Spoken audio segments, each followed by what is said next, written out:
when you talk about an incident, talk about it, then condemn the police. But do not connect it with due process and human rights. Magbuka kang gago sa harap ng Pilipino. You know why I got this rating? I could not be brighter than you.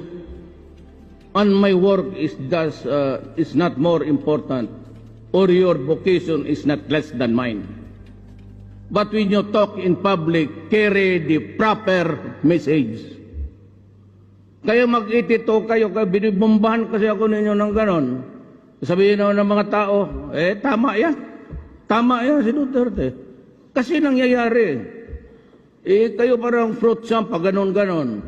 Pag na may namatay dyan ng maraming massacre, na rape mga bata, hindi kayo umiimik. Maya-maya pagdating ng mga...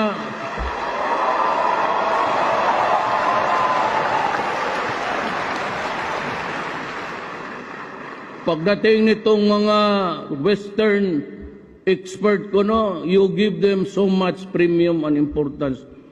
Puta, saan ba ang utak ninyo eh? Bakit kayo believe dyan sa puti? Tingnan mo ang puti. Panahon ni Obama. Una yung spokesman ng State Department. Kala mo sino? Kala na mas bright pa sila sa akin. Then the staff of the President, then Obama. Would like to remind Secretary that the policy of the CNN. Yari ako. Pagdating ni Trump, oh yes, Mr. President, I've been expecting your call. You're doing it all right. I'm doing the dead and this goddamn button.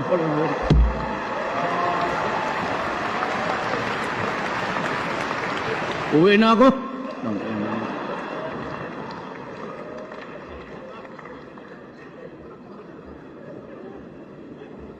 So, that's the value of the country that you value. Ambivalent.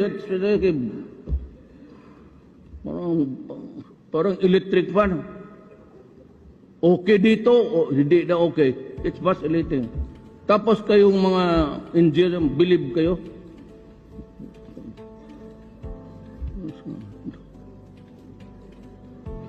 Hindi ko talaga maintindihan ang Pilipino.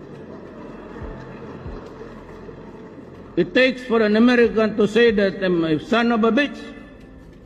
And it takes an American to say, oh, you're great, you're a hero in your country. O sana